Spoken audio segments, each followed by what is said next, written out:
Oke, assalamualaikum warahmatullahi wabarakatuh ya kawan-kawan dimanapun berada di YouTube saya Album Yusuf PI ya. Terima kasih. Malam hari ini kita punya janji dengan Bang Jeki membahas tentang masalah Nabi Isa dan Yesus ya. Jadi tentang masalah Nabi Isa itu pasti kita berpedoman kepada Al-Quran dan hadis ya kawan-kawan semuanya.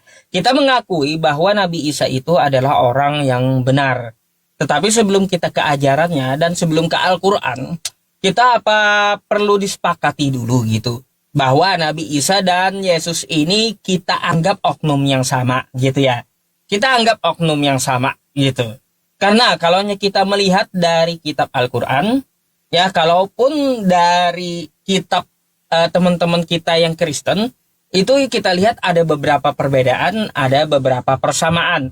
Kalaupun kita tutup, kita tidak perlu pakai kitab gitu ya, baik kitab Kristen maupun kitabnya Islam. Kita nggak perlu pakai kitab, kita menelaah aja gitu. Berpikir dari zaman manusia pertama, Nabi Adam, sampai ya hari ini kita hidup. Seorang perempuan yang melahirkan seorang anak laki-laki tanpa suami, seorang perawan yang melahirkan anak laki-laki, itu cuma terjadi sekali di muka bumi ini. Jadi, ya kalau memandang hal itu tanpa memandang Al-Quran maupun Bible, kita pasti menganggap bahwa Nabi Isa atau Yesus itu adalah oknum yang sama. Ya karena terjadi satu kali aja di muka bumi ini seorang perawan melahirkan anak laki-laki tanpa suami. Nah, lalu kita membuka dari kitab Islam dulu. Siapakah Isa? Isa itu bergelar Al-Masih gitu ya teman-teman. Yang Al-Masih itu artinya dari kosakata masaha yaitu mengusap. Kenapa digelari Nabi Isa itu Al-Masih, sang pengusap? Karena rata-rata dia membuat mukjizat dengan cara mengusap gitu. Dan kita akui dia adalah seorang utusan Tuhan, Rasul Allah gitu. Itu tertera di dalam Quran surah Maryam ayat ke-30. Qala inni abdullah, sesungguhnya aku ini hamba Allah, ataniyal kitaba wa ja'alani nabiyya. Dia memberiku kitab Injil dan menjadikan aku seorang nabi. Wa ja'alani mubarakan aina ma kuntu wa awsani bis-shalah wa awsani bis-shalati waz zakati ma dumtu hayya. Dia menjadikan aku orang yang diberkahi dimanapun aku berada. Terus wa barram biwalidati walam yaj'alni jabbaron syaqiyya, dan dia adalah orang yang berbakti kepada ibunya, tidak celaka dan tidak pula sombong. Wassalamu alayya yauma wulidtu wa yauma amutu wa yauma ub'atsu hayya. Dan keselamatan pada hari dia dilahirkan. Selamat dari apa dia? Selamat dari tuduhan Yahudi bahwa dia adalah anak haram dan ibunya seorang pezina. Dia selamat waktu dia dilahirkan. Wa yauma amutu, dan selamat juga pada saat dia akan dimatikan nanti. Artinya saat ini Nabi Isa itu belum wafat. Sesuai Quran surah An-Nisa ayat 158, dia itu barrafa'ahullahu ilaih, dia diangkat ke hadirat Allah, diangkat ke langit kedua gitu ya. Jadi sesuai dengan Al-Quran kita, Nabi Isa itu selamat waktu dia dimatikan. Artinya apa? Nabi Isa itu tidak wafat berdarah-darah. Wa yauma ub'atsu hayya, dan selamat pada hari dia dihidupkan bangkit kembali. Saat semua dibangkitkan, termasuk kita, Nabi Isa juga dibangkitkan. Dan di situ kenapa dia disebut selamat? Karena dia terlepas dari tuduhan orang-orang yang mengatakan bahwa dirinya adalah Tuhan. Di hari kiamat nanti Nabi Isa akan langsung dihadapkan kepada para penyembahnya dan diambil kesaksiannya. Pada hari itulah Nabi Isa akan mengusir para penyembahnya. Dan Nabi Isa ini juga kalau kita lihat dalam Quran surah Ali Imran ayat 49, dia itu diutus hanya untuk Bani Israel. Wa rasulan ila Bani Israel. Dia itu diutus untuk Bani Israel. Jadi sedikit ya atau sekilas tentang masalah Nabi Isa di dalam kepercayaan Islam, dan masih banyak yang perlu dijabarkan karena terkait dari waktu. Kita kasih dulu waktu untuk Bang Jeki membahas atau menjelaskan tentang masalah Yesusnya. Terima kasih, silakan.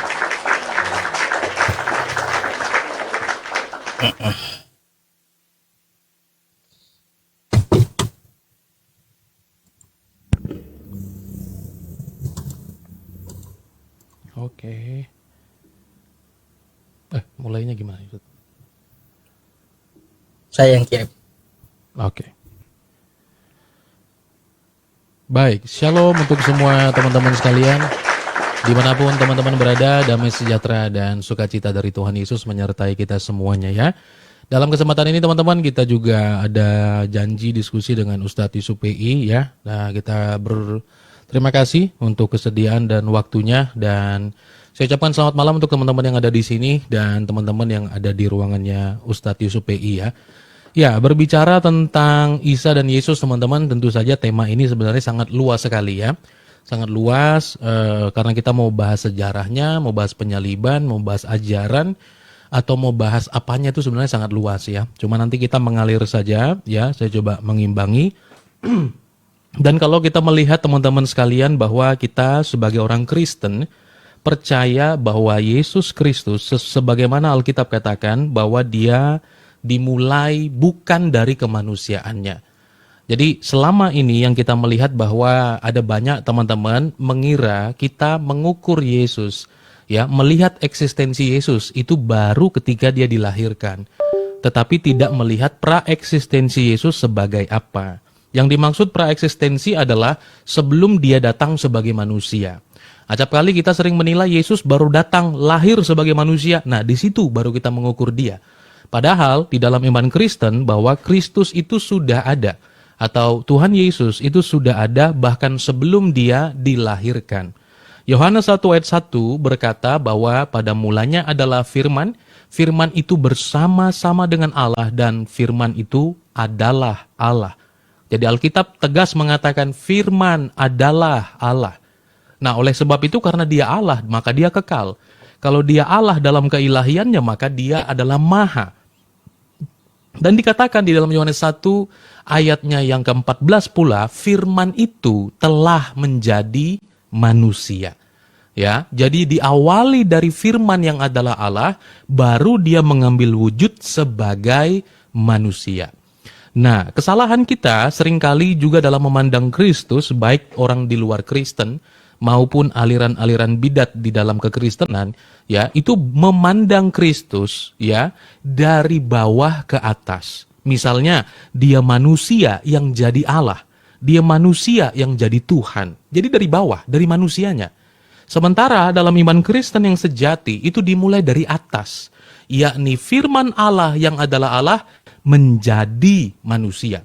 Jadi bukan dari bawah ke atas, tetapi dari atas ke bawah. Ya, dialah firman Allah yang mengambil rupa manusia. Nah, oleh sebab itu teman-teman sekalian bahwa kita tahu tujuan utama atau tupoksi utama kedatangan Sang Firman Allah ke dalam dunia ini adalah memberikan tubuh dan darah yang tanpa dosa, yang suci, karena hanya yang suci yang layak untuk menjadi penebus. Karena semua manusia telah berdosa dan telah kehilangan kemuliaan Allah, dikatakan dalam Alkitab. Oleh karena itu, teman-teman, tak satu pun kita bisa layak untuk menyelesaikan dosa kita di hadapan Allah, ya, karena tidak ada manusia yang tidak berdosa. Karena yang menyelesaikan dosa harus yang tidak berdosa. Di sorga ada yang tidak berdosa, tapi bukan manusia. Harus sekaligus yang membuat hukum dan harus sekaligus yang maha kuasa yang mau datang sebagai manusia. Itulah sebabnya bahwa dikatakan telah tiba waktunya Allah mengutus anaknya yang lahir. Ya, yang lahir. Jadi pengutusan itu untuk lahir. Yesus diutus untuk lahir. Maka itu tidak sesuai dengan kalau kita melihat jenjang kenabian pada umumnya. Ya, kalau nabi-nabi itu lahir, besar, dia belajar, diutus. Tapi Kristus, dia diutus untuk lahir. Ya, jelas ini sesuatu yang berbeda, teman-teman sekalian. Ya, berbeda dari manusia pada umumnya. Nah, oleh sebab itu Tuhan Yesus menjelaskan dari mana dia berasal. Sesuai dengan Yohanes 6 ayat 38. Dan tidak ada manusia yang pernah mengatakan ini. Tidak pernah ada manusia yang mengatakan ini. Di dalam Yohanes 6 ayat 38. Yesus berkata, "Aku telah turun dari sorga. bukan untuk melakukan kehendakku sendiri, tetapi untuk melakukan kehendak Dia yang mengutus aku. Jadi kehidupan Kristus dikatakan Dia telah turun dari sorga. Nah, itu dia. Jadi itulah sedikit pandangan kekristenan dalam memandang Kristus di dalam pra-inkarnasinya. Seperti itu.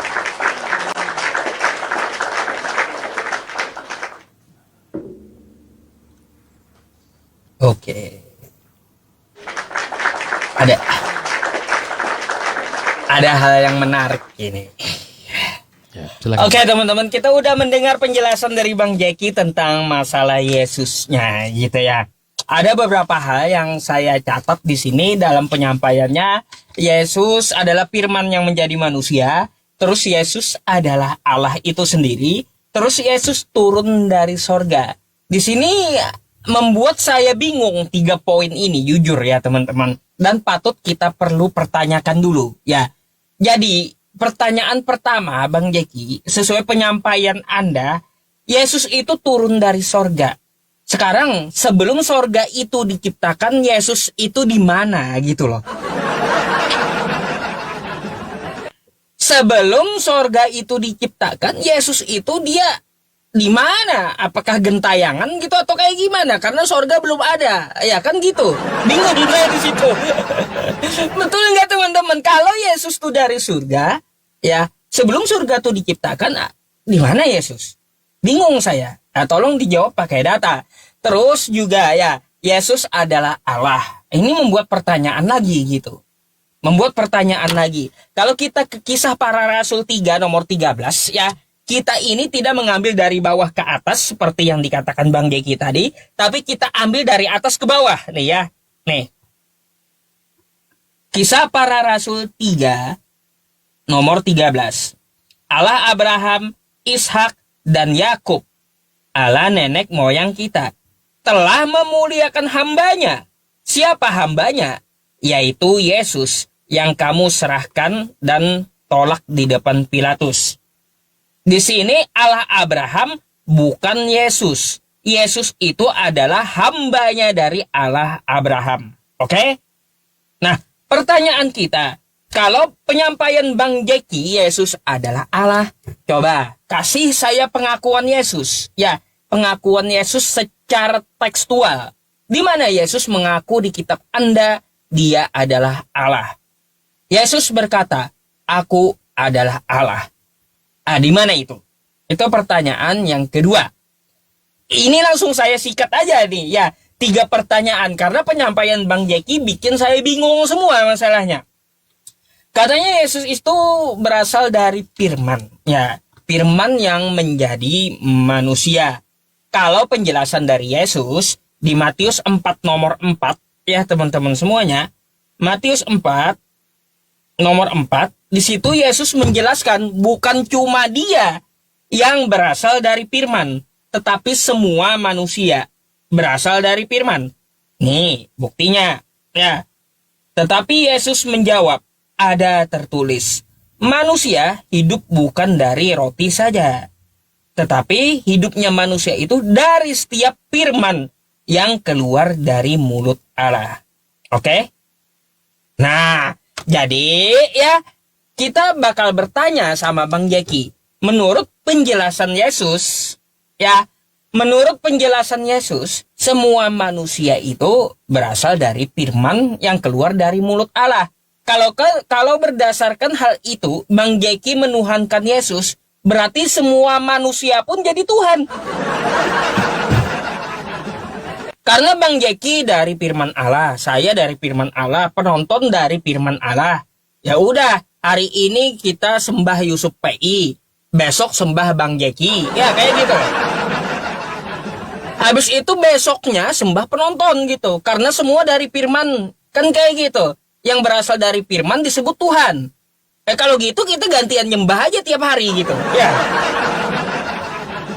Nah itu. Sekarang pertanyaan yang ketiga, dan tolong dicatat. Udah, saya minta pengakuan Yesus juga. Di mana Dia berkata, aku ini berasal dari firman. Tolong ya, secara tekstual kita minta. Dia berasal dari firman. Karena kita mengetahui bersama Yohanes 1 ya 1-14 itu bukanlah ajaran dari Yesus, tapi itu paham Kristen. Paham Kristen yang mengatakan Yesus adalah firman jadi manusia. Padahal itu bukan ajaran Yesus. Ajaran Yesus, semua manusia berasal dari firman Allah. Jadi kita minta kepada Bang Jeki, di mana Yesus mengatakan, aku berasal dari firman, kata Yesus. Silahkan.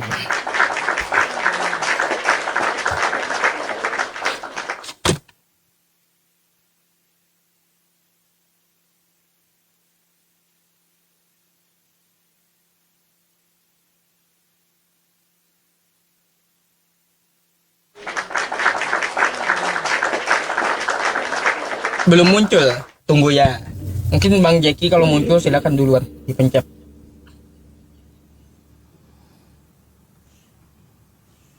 Oke. Ini udah nih.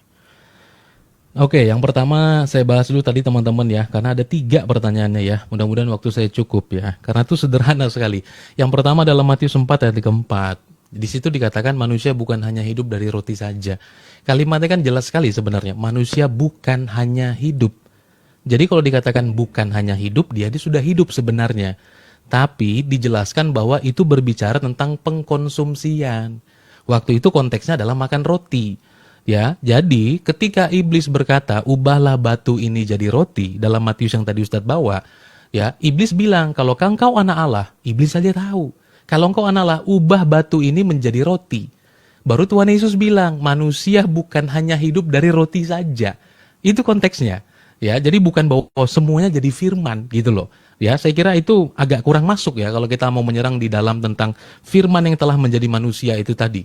Karena kalimatnya eksplisit sekali. Firman itu telah menjadi manusia. Jadi kita harus bisa membedakan firman menjadi dengan firman menjadikan. Nah, itu problem bahasa tuh. Itu sederhana sekali, teman-teman ya. Nah, kemudian dikatakan tadi dalam Kisah Para Rasul 3 ayat 11 ya, teman-teman. Kisah Para Rasul 3 ayat 11 di sana dikatakan bahwa Yesus adalah hamba. Tadi Bang Jeki bilang katanya dari sorga. Nah, itulah sebabnya teman-teman tadi saya katakan, teman-teman memulainya dari bawah. Itu problem yang sudah saya antisipasi itu. Pasti akan melihat dari bawah. Tuh hamba tuh. Tidak disebut bahwa Allah Abraham, Ishak dan Yakub, tidak disebutkan di sana adalah Yesus misalnya. Nah, kita melupakan teman-teman sekalian ya. Kalau kita baca Alkitab secara komprehensif dalam Filipi pasalnya yang kedua, di sana dikatakan yang walaupun dalam rupa hamba tidak menganggap kesetaraannya dengan Allah itu sebagai milik yang harus dipertahankan. Ya, teman-teman nanti buka dalam Filipi pasalnya yang kedua ya. Yesus memang dikatakan mengambil rupa seorang hamba. Jadi yang dimaksud dalam Kisah Para Rasul itu adalah tentang kemanusiaannya Yesus itu tadi. Di dalam kemanusiaannya Kristus, waktu dia datang sebagai manusia, dia bukan datang sebagai manusia ateis. Tapi dia datang sebagai manusia, di dalam kemanusiaannya, dia melakukan kehendak Bapa, karena Kristus adalah gambaran dari Adam kedua. Yang dimana Adam pertama itu gagal. Sehingga manusia semua jatuh dalam dosa. Tetapi melalui Kristus, kemanusiaan Kristus, semua kemudian kita memperoleh kasih karunia di dalamnya. Nah, itu tadi kalau berbicara tentang mengenai kata hamba, kami sepakat. Waktu Yesus datang dalam kemanusiaannya, dia betul-betul tunduk dan taat dalam kemanusiaannya untuk melaksanakan kehendak Bapa, termasuk merasakan sakit dan derita di atas kayu salib, dan dia melakukan itu karena kasih, teman-teman. Itu dia ya. Coba nanti yang ketiga saya coba nanti jawab ya, karena saya takut tidak mendapat bagian pertanyaan. Nah, jadi yang pertama begini Ustadz Yusuf, nanti 3 boleh diulang lagi yang ketiga tadi ya. Kalau kita berbicara tentang Isa dan Yesus, kalau tadi Ustadz Yusuf PI mengatakan bahwa memang ada satu-satunya peristiwa manusia yang lahir tanpa tanpa ayah, yaitu dikatakan Isa dan Yesus gitu kan, dan kita dalam perspektif disamakan. Nah, lalu misalnya gini, untuk apa sih, ya ini sederhana dulu ya teman-teman, sederhana dulu. Untuk apa sih misalnya Tuhan ya menghendaki di dalam Islam Isa itu lahir tanpa bapak, itu tujuannya apa? Ya, tujuannya apa itu?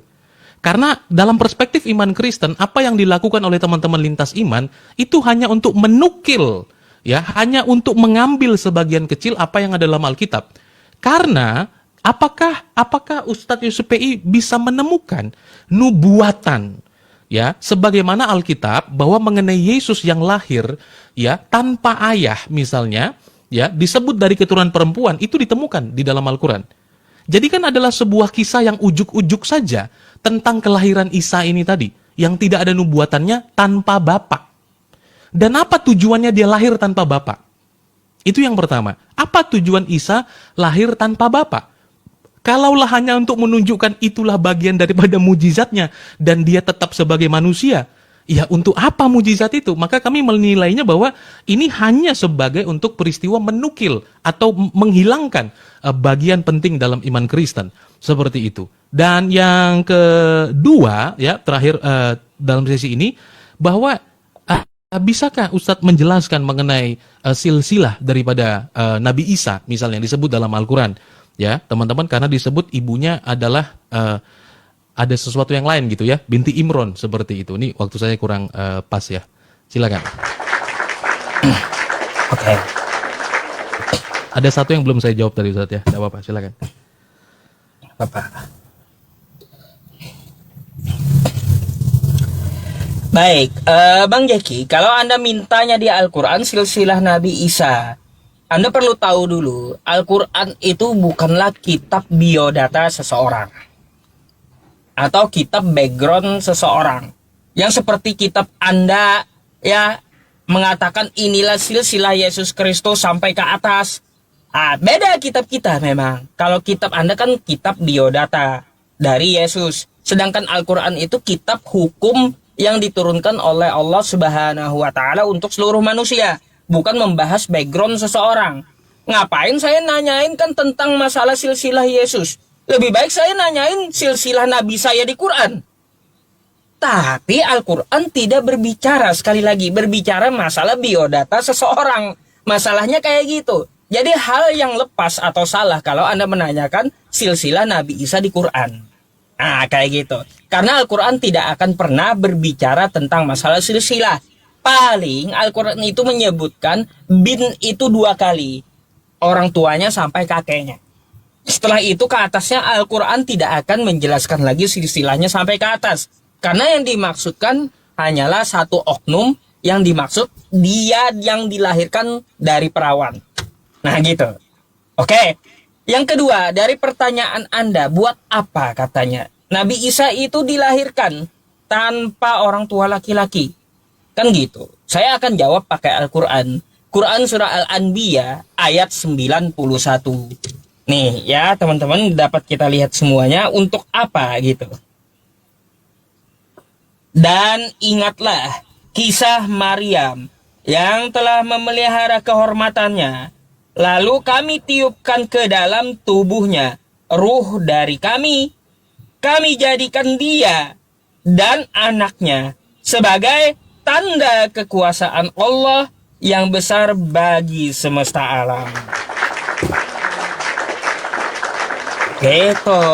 Kenapa Nabi Isa itu dilahirkan dari perawan dan tanpa suami, tanpa orang tua laki-laki? Karena itulah tanda kekuasaan Allah ya. Untuk apa? Untuk seluruh manusia agar mengambil pelajaran. Bahwa aku mampu. Ya, mampu sesuai apa yang aku ingin, kata Tuhan. Di luar pemikiran kalian manusia. Atau, ya, jadi guna ya, untuk apa? Allah menunjukkan kekuasaannya. Dengan apa? Menciptakan Nabi Isa, ya, dari seorang perawan. Dilahirkan dari seorang perawan. Jadi seperti itu. Dari sisa waktu saya, ini saya perlu tunjukkan dulu ke Bang Jeki, ya. Karena Bang Jeki menjawabnya lepas konteks, saya rasa dari tadi. Yang kita pertanyakan di awal, ya, Bang Jeki menyampaikan Yesus dari firman. Pertanyaan kita, mana pengakuan Yesus berasal dari firman? Ini nggak dijawab. Terus, katanya Yesus adalah Allah. Mana pengakuan Yesus? Dia adalah Allah. Gitu. Terus, Yesus telah turun dari sorga. Mana jawabannya? Sebelum ada sorga, Yesus di mana? Apakah Yesus gentayangan? Kan gitu. Tolong dijawab dulu gitu, dijawab dulu ya.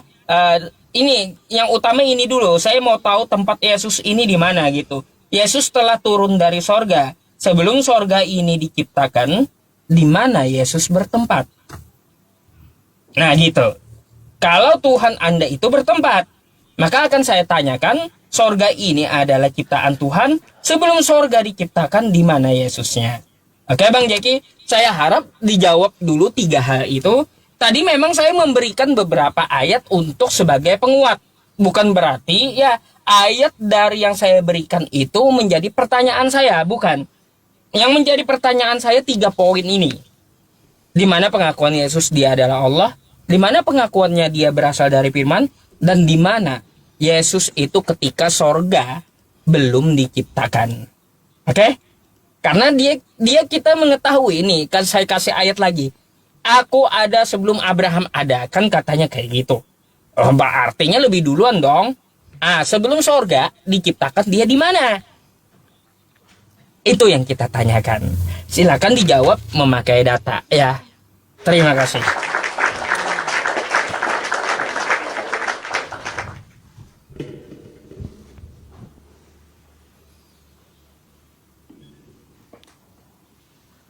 Oke.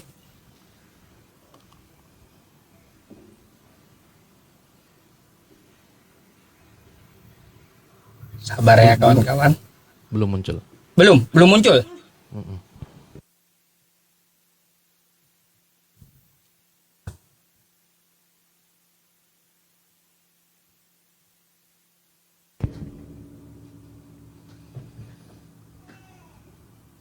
Oke. Jadi teman-teman tadi sudah itu kalimatnya jadi berubah lagi. Yesus berkata, di mana Yesus katakan aku dari firman. Kalimatnya bukan begitu Ustaz. Kalimatnya Yesus adalah sang firman Allah itu. Makanya tadi saya katakan kita harus bisa membedakan firman menjadi dengan firman menjadikan. Itu sesuatu yang berbeda itu. Mazmur 33 ayat 6 misalnya. Lihat nih teman-teman ya. Mazmur 33 ayat 6 dikatakan, oleh firman Tuhan langit dijadikan. Oleh nafas dari mulutnya segala tentaranya. Jadi kalau dikatakan bahwa Yesus dari firman, itu maknanya jadi berubah. Ya kan? Tapi Yesus saya katakan, Yohanes 1 ayat 1 itu perlu diperhatikan kalimatnya. Kadang-kadang memang suka agak lost di situ. Yesus itu adalah firman yang menjadi. Ya, bukan firman yang menjadikan kalimatnya di situ. Firman menjadi. Jadi sang firman Allah itu mengambil natur manusia. Atau yang kita sebut dengan inkarnasi. Itu tadi. Ya, nah oleh karena itu teman-teman sekalian, waktu yang tadi saya jelaskan mengenai apa namanya Matius 4 ayat 4 itu tadi, itu konteksnya berbeda. Kalau konteks itu bertanya bahwa pertumbuhan manusia itu bukan hanya dari roti, tapi juga disebut pertumbuhan manusia oleh perkataan firman Allah. Itu yang Tuhan Yesus maksud gitu ya. Nah, kemudian tadi dikatakan bahwa pengakuan Yesus adalah Allah. Nah, ini tadi saya katakan juga problemnya bahwa teman-teman menilai melihatnya kemanusiaan Yesus. Tetapi yang mau diukur adalah keilahiannya. Jadi maksudnya gini, yang dilihat Yesus yang datang sebagai manusia, tapi kita mau ukur dia di dalam keilahiannya. Kalau mau ukur dia dalam keilahiannya, maka semua atribut keilahiannya itu adalah dia. Karena waktu Yesus datang sebagai manusia, dia membatasi diri. Dalam Filipi pasal yang kedua tadi saya katakan, ya, yang walaupun dalam rupa Allah, dia tidak menganggap kesetaraannya dengan Bapa itu sebagai milik yang harus dia pertahankan, ya, melainkan dia mengosongkan dirinya. Itu Filipi 2, teman-teman, ayat 6, 7 dan 8. Itu teman-teman lihat, ya. Nah, maka daripada itu bahwa di dalam kemanusiaan Kristus kalau kita lihat mana kemahaannya, mana ininya, mana itunya. Nah, yang dilihat kemanusiaannya. Gitu loh. Nah, maka itu saya katakan bahwa waktu kita melihat Yesus dalam kemanusiaannya, ya yang kita lihat adalah dia sebagai manusia. Karena di dalam kemahaan, ya itu tidak kelihatan. Karena dia adalah sang firman Allah itu tadi. Yang kemudian, yang kedua, ya tadi berbicara mengenai sorga. Tuh teman-teman sekalian ya, mengenai sorga. Tadi pengakuan Yesus ya teman-teman sekalian, pengakuan Yesus. Nah, maka kalau teman-teman lihat misalnya di dalam Wahyu 1, ya, Wahyu 1 ayat yang ke-8 ya. Teman-teman bisa lihat dalam kitab Wahyu misalnya ya, bahwa dia berkata dia adalah Alfa dan Omega, yang awal dan akhir, yang maha kuasa. Itu pernyataan Tuhan Yesus kepada Rasul Yohanes di Pulau Patmos. Nah, sebenarnya pula teman-teman sekalian ya, banyak sekali ungkapan-ungkapan Tuhan Yesus. Jadi waktu Tuhan Yesus mau datang itu, dia tuh bukan ngomong begini seperti Dr. Zakir Naik, ya, di mana Yesus mengatakan, "Aku Tuhan, sembahlah aku." Itu dalam iman Kristen, kategori ketuhanan seperti itu kategori yang tidak berguna. Ya, kenapa teman-teman sekalian? Karena ketuhanan dalam iman Kristen itu bukan tentang pengaku-ngakuan atau Tuhan yang haus dan lapar akan penyembahan. Ya, kedatangan Yesus itu bukan untuk ngaku aku Tuhan, sembahlah aku. Tapi kedatangan Tuhan Yesus itu ada tujuannya, yaitu mengenai keselamatan. Itu dia, teman-teman sekalian. Ya, maka daripada itu, Yesus sebagai Sang Firman Allah, dia kekal. Ya, maka kalau mau mengukur kekekalannya, jangan diukur dari kemanusiaannya. Itu dia. Nah, jadi kita mengenal itu sebagai ilmu Kristologi, teman-teman sekalian. Bahwa dia memiliki dui natur sebagai Allah sejati dan sebagai manusia sejati. Nah, masalahnya begini tadi Ustadz, saya belum tanggapi ya teman-teman, waktu saya panjang untuk menjawab ya. Nah, jadi Ustadz Pei mengatakan bahwa Al-Quran bukan kitab silsilah. Kalau bukan kitab silsilah, seharusnya jangan menjelaskan silsilah. Bagaimana Ustadz bisa menyatakan bahwa Maria itu saudara perempuan Harun di dalam surah Maryam 27? Saudara perempuan Harun? Ini Harun yang mana? Ya, Harun yang mana? Kalau bukan tentang silsilah, ya saya yakin karena itu pasti bukan silsilah yang tepat gitu. Nah, bagaimana Ustadz Yusuf menjelaskan tentang itu? Tadi yang sebagai tanda kekuasaan, waktu saya tidak cukup. Ya, silakan Ustadz.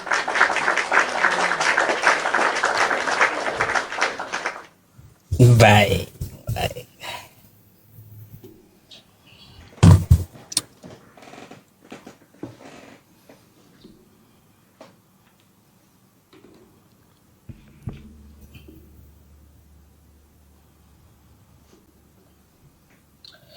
Oke, teman-teman semuanya, saya akan jawab dulu ya pastinya. Kenapa?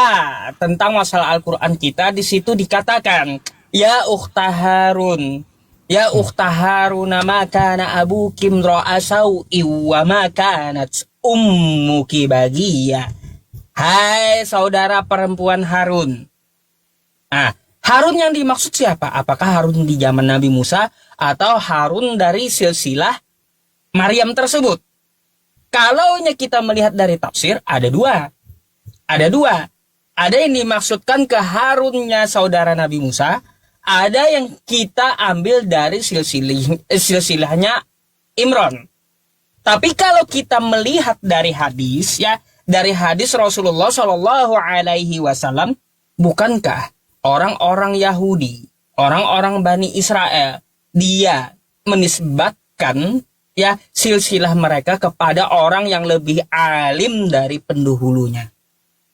Harun itu kita kenal dengan imam, saudara Nabi Musa. Artinya apa? Artinya yang dimaksud, hai saudara perempuan Harun. Yang dimaksud adalah, hai Maryam yang berasal dari Bani Israel. Bukan Maryam di luar Bani Israel, gitu maksudnya. Gitu. Makanya kata Nabi, orang yang terdahulu dari Bani Israel, mereka akan mengambil silsilahnya dari kepada orang yang lebih alim dari pendahulunya. Gitu Bang. Jadi kalau menurut Anda itu adalah sesuatu yang salah. Karena apa? Harun dengan Maryam itu tidak sejaman. Saya akan balik tanya kepada Anda. Saya mau tanya tentang masalah silsilah Yesus. Kalau begitu. Nih ya, kita buka dulu silsilah Yesus Kristus. Inilah silsilah Yesus Kristus, anak Daud, anak Abraham. Ini udah jelas adalah silsilah yang salah gitu.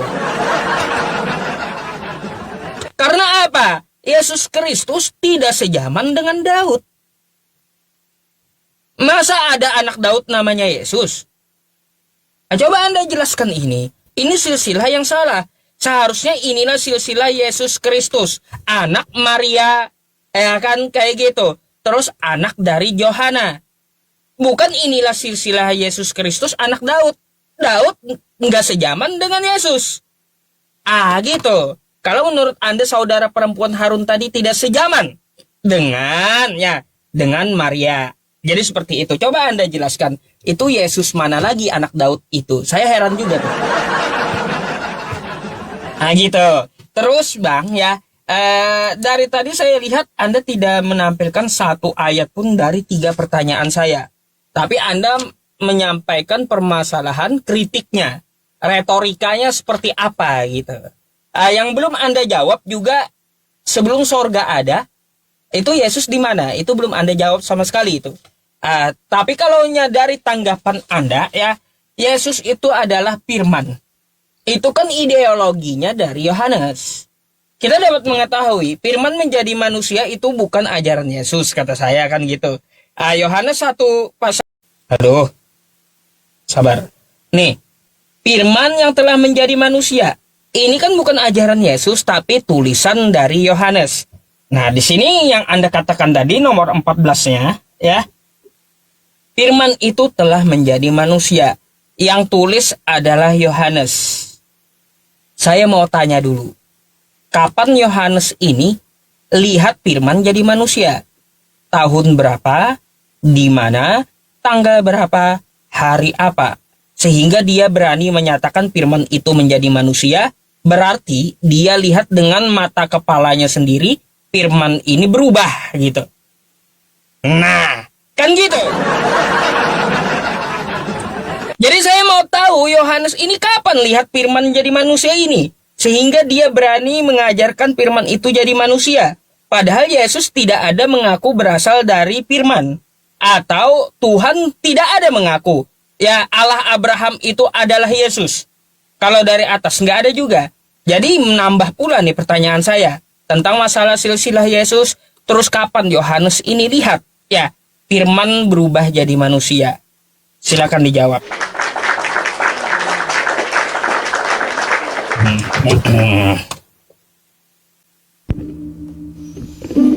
Oke. Nah, teman-teman sekalian, sekali lagi ya bahwa begini, Injil Yohanes itu bukan ditulis oleh orang-orang yang tidak ketemu dengan Yesus, yang tidak sezaman dengan Yesus. Itu muridnya. Ya, itu muridnya. Nah, lalu kemudian Ustadz Yusuf PI mencoba untuk menerapkan sebuah kategori yang kalau itu dibalik tuh, wah, itu bisa kerepotan tuh Ustadz Yusuf PI ya. Karena kalau kategorinya kapan dia mendengar, di siapa segala macam. Karena di dalam Al-Quran pun juga kalau kita terapkan kategori itu misalnya, itu bisa bermasalah itu. Ya, karena tidak ada satupun saksi misalnya yang melihat Nabi Yusuf PI menerima wahyu. Tapi kenapa kategori itu harus diterapkan? Kami menjawab itu jadi jauh lebih mudah sebenarnya karena Yesus Kristus ya dan Yohanes itu adalah orang yang sezaman dan itu adalah muridnya.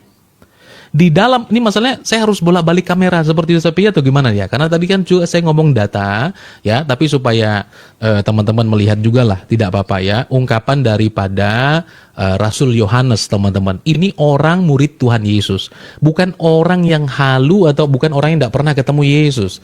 Ya, teman-teman, sebentar ya. Duh, ini ngezoomnya gimana nih? Oh, nggak bisa nih, teman-teman, nggak bisa ngezoom ya. Sorry.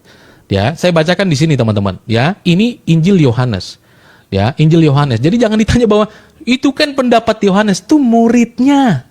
Ya, itu muridnya Yohanes, teman-teman sekalian. Ya, nih kita bacakan ya. Dikatakan dialah murid yang memberi kesaksian tentang semuanya ini dan yang telah menuliskan dan kita tahu bahwa kesaksian itu benar. Masih banyak hal lagi yang diperbuat oleh Yesus. Tetapi kalau semuanya itu harus dituliskan satu persatu, maka agaknya dunia ini tidak akan memuat semua kitab yang harus ditulis itu. Jadi bagaimana Rasul Yohanes menuliskan Injilnya, ya itu adalah penjelasan kepada kita yang cukup membuat kita memahami tentang siapa itu pribadi Yesus. Karena dia bukan orang yang tidak pernah ketemu, bukan orang yang tidak pernah lihat itu. Ya, itu muridnya, teman-teman sekalian. Ya, maka kita bersyukur bahwa dalam iman Kristen, ya, kita bukan dipaksa beriman kepada kitab-kitab, tapi kita punya kitabnya, yaitu kitab Injil.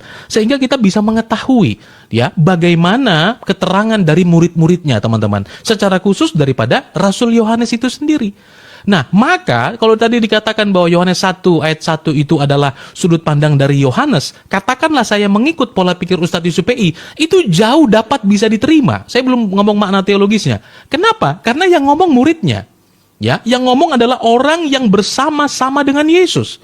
Bukan orang yang diantah berantah yang ratusan tahun berusaha menjelaskan tentang Tuhan Yesus dan salah.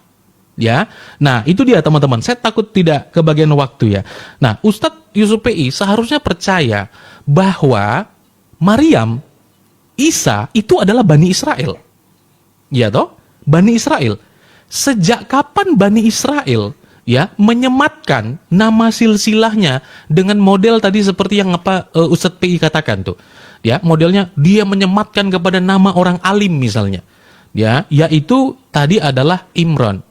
Ya, adalah Imron. Maka tadi kalau Ustadz PI mengatakan bahwa ini bukan kitab silsilah misalnya. Ya, bukan kitab silsilah. Loh, lalu mengapa menuliskan tentang Imron? Alasannya itu apa? Ya, alasannya apa? Apakah apakah orang saleh waktu itu hanyalah Imron atau seperti apa? Ya, nah karena kalau dia adalah Bani Israel misalnya, seperti Yesus tadi menyebutkan di dalam silsilah. Tadi itu rangkuman bahwa dia adalah anak Daud, anak Abraham yang disebutkan dalam Lukas itu tadi. Lalu kan di bawahnya mau dijelaskan. Di awal dijelaskan tentang rangkuman ya, dan kemudian dijabarkan di bawah. Jadi diterangkan. Lalu mengapa kemudian kalau Isa adalah Bani Israel, ya, Bani Israel, Maryam adalah Bani Israel, mengapa menulis silsilah seperti itu? Ya, silsilahnya kenapa jadi seperti itu? Yang kedua nih, teman-teman, nanti tolong diulang kalau apa yang saya tidak sempat jelaskan ya, karena saya dikejar waktu. Yang pertanyaan adalah begini, teman-teman. Teman-teman Islam percaya bahwa Isa menerima kitab. Betul ya?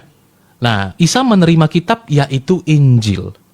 Bisakah Ustadz Yusuf PI menyebutkan ya di surah berapa, ayat berapa bahwa Isa itu menerima Injil? Setahu saya informasi yang didapatkan itu ya hanya di dalam Al-Quran, dan itu pengakuan dia waktu bayi.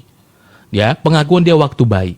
Nah, apakah dia sudah waktu bayi keluar bawa kitab atau akan diberi? Kalau akan diberi, di surah berapa dia menerima kitab itu? Seperti itu.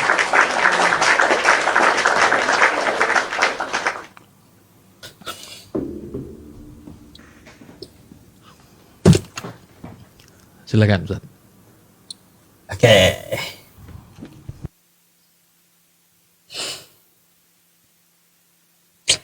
Oke, baik. Saya akan jawab dulu Al-Qur'annya. Coba Anda buka ya. Buka Quran surah Maryam ayat 30 yang tadi saya bacakan, Bang Jeki, ya. Qala inni abdullah ataniyal kitaba wa ja'alani nabiyya. Di situ dapat kita ketahui dalam bahasa Arab itu ada namanya fi'il mudhari, kejadian yang akan datang. Artinya Nabi Isa bukan bawa kitab ketika dia lahir. Tetapi Nabi Isa itu dia diangkat jadi nabi dan mempunyai satu kitab dari pemberian Tuhan. Nah tuh, saya bukakan aja biar kita ngerti bahasanya ya teman-teman semuanya. Nih, ya. Nih. Qala inni abdullah ataniyal kitaba. Di sini ataniyal kitaba. Lagi-lagi kita dapat melihat kosakata yang di sini sampai waja'alani ya. Ini adalah fi'il mudhari. Yang artinya itu apa? Kejadian yang akan datang yang diceritakan oleh Nabi Isa ini. Bukan dia ucu-ucu bawa kitab dari dalam perut. Bukan. Kayak gitu kalimatnya Bang ya.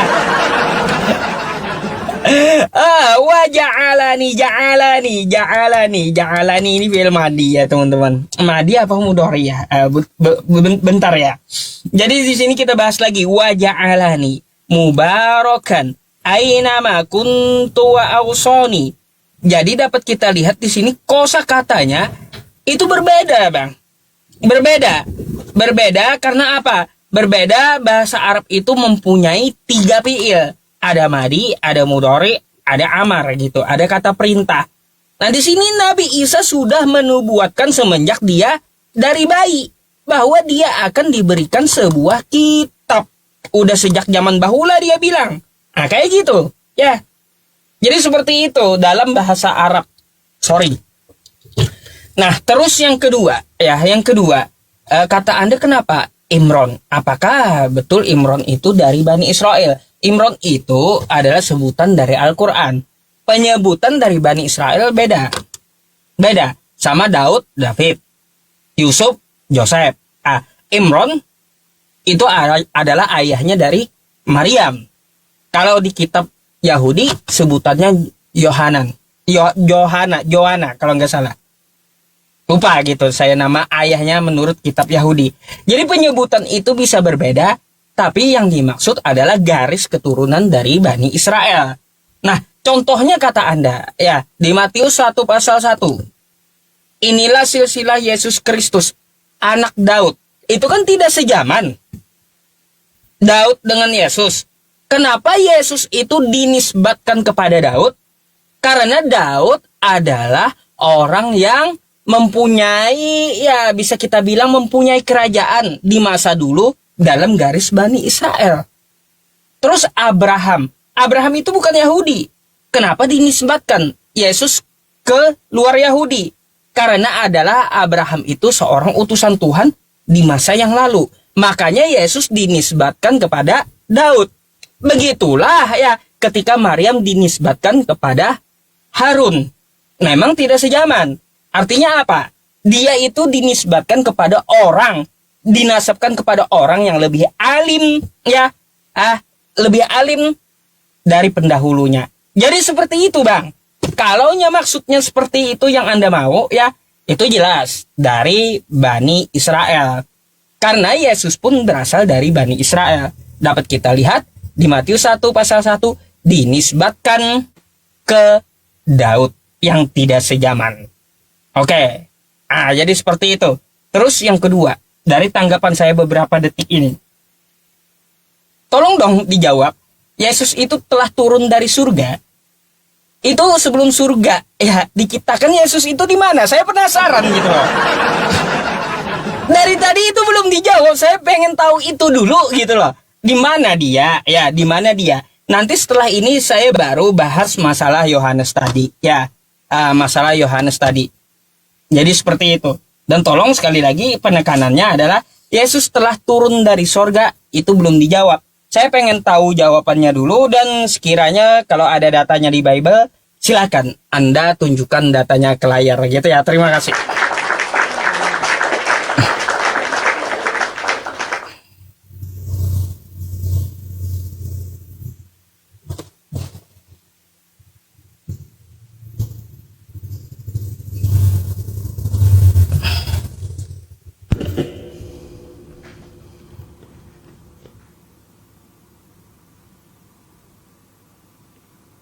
Silakan. Oke, saya jawab dulu tadi ya, karena mungkin itu bagian yang ketinggalan ya. Jadi teman-teman, Ustadz Yusuf Ekin mengatakan bahwa sebelum surga diciptakan, Yesus di mana? Nah, ini yang tadi saya katakan bahwa teman-teman ya melihatnya bahwa memulainya dari bawah. Yesus itu adalah firman Allah yang menciptakan langit dan bumi di dalam keilahiannya. Kalau teman-teman terdata sebentar ya teman-teman. Kalau saya sebut, saya takutnya saya kurang terbiasa untuk ngebolakan begini teman-teman. Ya, Kolose 1 ayat 16 ya teman-teman.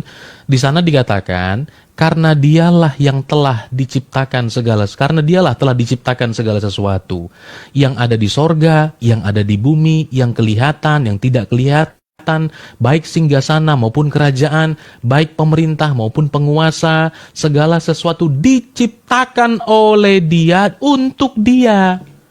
Nah, jadi kalau teman-teman ya, tolong ya ayatnya di save ya, biar saya cepat balik ya.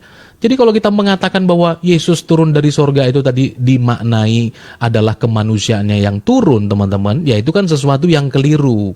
Nah maksudnya adalah bahwa dia yang adalah Allah tersebut, karena arti sorga itu kan juga artinya langit teman-teman. Ya awan, itu diartikan sorga ya teman-teman. Jadi tidak langsung merujuk kadang-kadang kepada tahta Allah atau kemuliaan Allah, kehadirat Allah. Justru di sana dikatakan bahwa Dia yang menciptakan itu semua. Ya, tolong dibaca tadi Kolose 1 ayat 16 ya. Sebenarnya ada beberapa lagi. Nah, maka daripada itu teman-teman, ya, Kolose 1 ayatnya yang ke-16 tadi, itu satu ayat saja untuk menjelaskan bahwa Yesus Kristus kan menciptakan segala sesuatu di dalam keilahiannya, sebab dia sang firman Allah. Ya, di dalam sang firman Allah, maksud saya dialah sebagai firman Allah, dia menciptakan. Ya, dia yang menciptakan. Nah, kalimat tersebut dijelaskan oleh Yohanes, ya, sebagai muridnya, kan Yohanes dari bumi. Yohanes itu manusia, maka dia mengatakan bahwa dia yang ada di dalam sorga, dia yang dalam kemuliaannya itu telah datang sebagai manusia. Dan firman itu telah menjadi manusia dikatakan oleh Rasul Yohanes. Ya, telah menjadi manusia. Dan tadi ayat yang saya bawa di dalam Yohanes pasalnya yang ke-6 ayat 38, Yesus mengatakan, justru ini yang harus diteliti teman-teman sekalian. Kalau tadi perkataan Yohanes itu kan ditolak, ya, ditolak yang Yohanes 1 ayat 1. Tapi bagaimana pernyataan Tuhan Yesus itu sendiri? Bahwa dia mengatakan, aku telah turun dari sorga. Dia berkata, aku telah turun dari sorga. Ya, maksudnya adalah bahwa dia sebagai sang firman Allah yang dalam kemuliaannya itu datang kepada kita sebagai manusia. Sebagai manusia. Nah, maka itu tadi teman-teman sekalian, kalau dikatakan ini diciptakan dari mana, itu menjelaskan bahwa dia bukan di dalam atau seperti kita. Di bagian yang lain, Yesus berkata, kamu dari bawah, aku dari atas. Kamu dari dunia ini, aku bukan dari dunia ini. Tuhan Yesus katakan. Saya bawakan lagi ayatnya teman-teman ya, supaya teman-teman lihat sebentar ya. Bentar.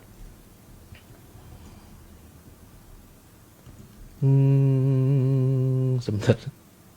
Ya, Yohanes pasalnya yang ke-15 ayat 19. Ya, saya bacakan. Tuhan Yesus menyatakan seperti ini. Ya. Sekiranya kamu dari dunia, tentulah dunia mengasihi kamu. Ya, tetapi kamu bukan dari dunia ini, melainkan aku telah memilih kamu dari dunia, sebab itulah dunia membenci kamu. Sorry, ini ayatnya untuk kepada murid-muridnya juga ya, teman-teman ya. Sebentar. Sorry. Yesus berkata, sebentar ya.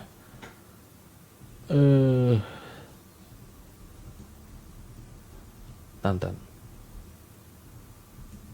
Saya sampaikan satu dalil ini aja, ya. Di dalam Injil Yohanes pasalnya yang ke-8 ayat 23. Ini sebagai yang terakhir. Saya katakan, Yesus berkata, Yohanes 8 ayat 23. Lalu ia berkata kepada mereka, kamu berasal dari bawah, aku dari atas. Kamu dari dunia ini, aku bukan dari dunia ini. Itu kata Tuhan Yesus. Ya. Nah, jadi itu semua hal menjelaskan tentang bahwa keberadaan Yesus itu bukan baru dimulai ketika dia datang sebagai manusia. Tapi itu sudah dimulai bahwa dia ada di dalam kekekalan itu tadi. Jadi kalau kita melihat bahwa sorga itu diciptakan, dia di mana loh? Dia yang menciptakan segala sesuatunya gitu loh. Ya, dia menciptakan segala sesuatunya. Seperti itu, waktu saya sudah habis. Saya belum menanggapin pertanyaan. Ya, silakan. Oke. Bentar. Dari jawaban Anda malah tambah bingung saya. Oke, kata Anda bukan Yesus, tapi dia sejak dalam kekekalannya. Ini Tuhan dengan surga duluan mana? Apakah surga ini waktu Tuhan ada, surga juga sudah ada tanpa diciptakan? Atau surga dengan Tuhan ini duluan mana gitu? Kalau duluan Tuhan, yang saya tanyakan ya, ini bukan Yesus, Tuhan yang dalam kekekalan tadi kata Anda. Kalau duluan Tuhan, ya daripada sorga, sebelum dia menciptakan sorga, Tuhan Anda itu di mana? Itu yang saya maksud, bukan cuma Yesusnya. Terus ya, yang berkaitan tentang masalah ini, kalau muridnya ya Yohanes itu muridnya Yesus dan sejaman dengan Yesus, ketika Yohanes menuliskan firman jadi manusia, itu dia ambil dari kesaksian dia. Apakah itu dari Yesus? Kalau itu dari Yesus, kapan Yesus mengaku? Makanya saya tanyakan tadi, dari mana Yesus mengaku dirinya berasal dari firman?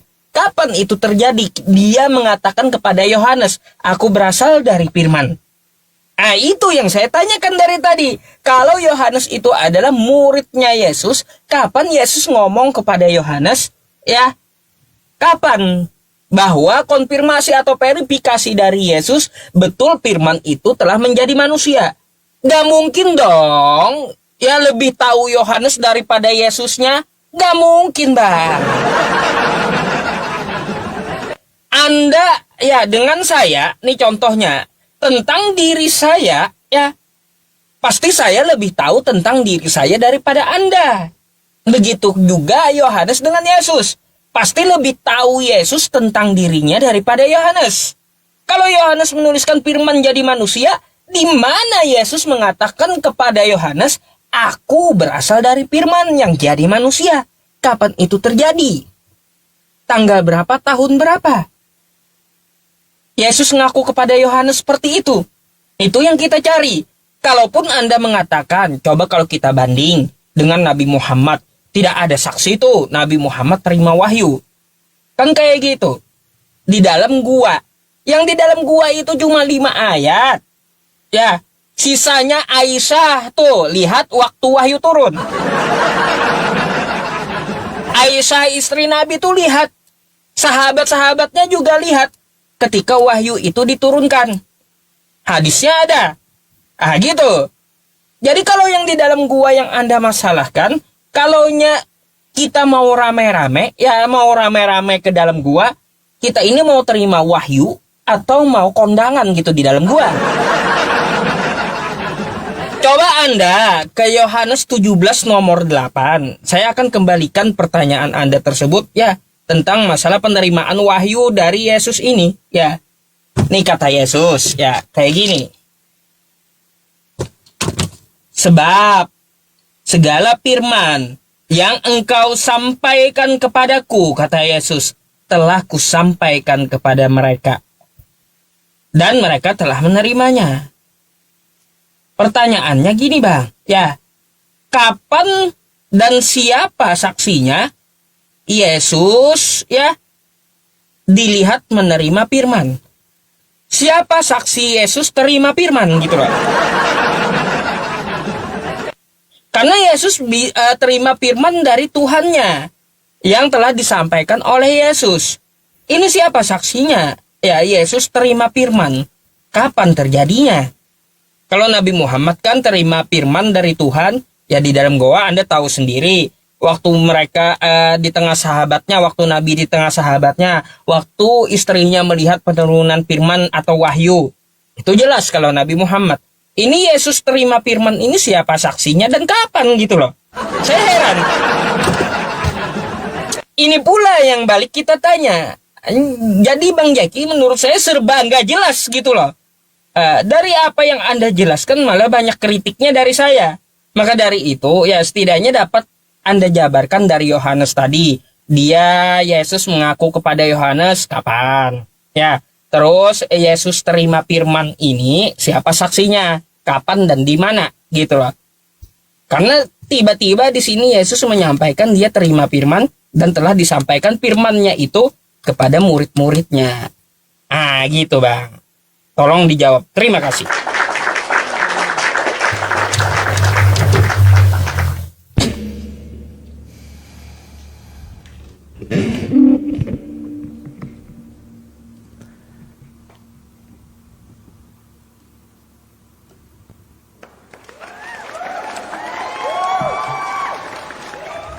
Ya, saya koreksi lagi teman-teman. Lagi-lagi Ustadz Syupe'i mengatakan di mana pengakuan Yesus berkata aku berasal dari firman. Itu salah ya teman-teman. Lagi-lagi ungkapan itu tidak begitu. Yesus sang firman Allah. Tapi diulang lagi tuh. Saya harus teliti pada bagian itu. Karena Yesus ya teman-teman dialah sang firman Allah. Ya, jadi bukan di mana pengakuan Yesus aku berasal dari firman itu salah. Ya kan? Yang benar adalah Yesus sang firman Allah. Itu yang betul. Sang firman Allah itu yang turun datang mengambil rupa manusia. Itu dia teman-teman sekalian ya. Nah, saya tanggapi dulu nanti takut saya lupa. Yang pertama, Ustadz Yusupei, tadi kan saya tanya mengenai Isa itu menerima kitab. Dan betul ya seperti jawaban ada teman-teman yang lain itu mengatakan akan. ya akan menerima kitab. Jadi Isa sudah ngomong sejak bayi bahwa dia akan, saya pakai kalimat itu, dia akan menerima kitab. Pertanyaan saya, di surah berapa Isa itu menerima?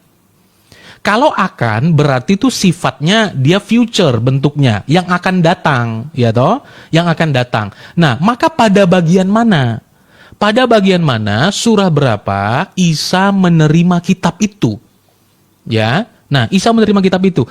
Itu di bagian mana? Saya nanti kalau ke penyaliban nanti panjang sekali topik kita, ya. Nah, itu dia. Maka di bagian mana surah berapa Isa itu menerima kitab? Gitu kan? Nah, menerima kitab. Karena saya dari tadi mengatakan bahwa ini sebuah kisah yang seolah-olah ingin direkonstruksi ulang, ya, teman-teman, tapi kurang tepat. Dimulai tadi dari silsilah, saya jelaskan teman-teman sekalian ya, dari silsilah kenapa Imron dan sebagainya, ya, itu juga kan alasan bukan alasan keyahudian itu. Ya, tadi dikatakan Daud, mengapa dia juga dikatakan itu dari suku Yehuda. Suku Yehuda itu suku bangsa Israel. Ya, nah maka dari jalur itu juga disebutkan silsilah itu Yesus dari suku Yehuda, ya, dari suku Yehuda. Nah, sementara Imron tadi itu seperti apa? Ya, itu dari sukunya atau tidak? Ya, maka nanti akan kembali kepada penjelasan bahwa oh ini kan atau seperti apa gitu teman-teman ya. Saya nggak tahu. Nah, itu tadi pertama bahwa mengenai kitabnya, ya, di surah berapa dalam Al-Quran Isa menerima kitab. Ya, yang namanya kitab Injil menurut keyakinan teman-teman, ya, seperti itu. Dan tadi misalnya dikomparasi nih, saya mohon izin menyampaikan, ya, ketika tadi Ustadz Pei mengatakan bahwa yang melihatnya juga ada Aisyah misalnya begitu, ya. Tapi apakah ini nyambung atau tidak? Saya hanya mau menyampaikan misalnya di dalam sebuah riwayat dikatakan dalam Sahih Bukhari nomor 4414. Di sana saya bacakan riwayatnya saja, misalnya, ya, supaya tidak panjang-panjang. Aisyah berkata bahwa saya tidak melihat Robmu kecuali sangat cepat memenuhi keinginan Anda. Atau terjemahan lain mengatakan memenuhi hawa nafsumu atau keinginanmu. Ya, teman-teman, karena konteksnya di situ berbicara bahwa beliau itu boleh bersama dengan siapa saja, wanita pun mau menyerahkan diri juga boleh. Lalu kemudian respon daripada Aisyah, istri Nabi Bang Yusuf, ya, mengatakan, aku tidak pernah lihat Robmu kecuali sibuk atau cepat memenuhi keinginanmu. Nah, itu disampaikan. Apakah itu tadi berbicara tentang wahyu juga atau tidak? Itu kalau mau dibandingkan teman-teman sekalian ya. Nah, kemudian tadi berbicara juga mengenai ungkapan masih, ya teman-teman, Yohanes juga begitu, ya. Yesus dikatakan segala firman yang kau berikan kepadaku telah aku sampaikan kepada mereka. Terus yang Ustadz tanya bahwa kapan, detik berapa, jam berapa, ya, saya kira itu pertanyaan yang tidak relevan teman-teman sekalian. Jadi kalau kita mau menyampaikan pertanyaan, ya, itu kronologisnya, ya, tentu saja itu tidak bisa kita jelaskan. Kalau kita balik juga nggak akan bisa dijelaskan itu, ya. Tapi yang bisa kita sampaikan adalah bahwa tidak ada yang lebih tepat, tidak ada yang lebih tepat kecuali percaya kepada Injil Yohanes, ya, karena ini muridnya. Ini muridnya. Bagaimana mungkin, ya, ada satu kitab mau menerangkan sesuatu yang ratusan tahun setelah dia, gitu loh. Jadi itu jelas tidak bisa. Dan Rasul Yohanes, baik manuskripnya maupun pribadinya, adalah orang yang berjumpa dengan Yesus. Tadi saya sudah jelaskan di dalam Yohanes pasalnya yang terakhir itu. Ya, teman-teman boleh lihat. Masih banyak yang disampaikan oleh Tuhan Yesus kepada mereka, kepada Rasul Yohanes. Tapi kalau semuanya itu mau ditulis, ya tidak cukup. Ya, maka kita percaya, ya, bahwa pengilhaman Allah kepada Yohanes itu benar. Tidak ada cara lain. Seperti itu. Ada seru juga ya.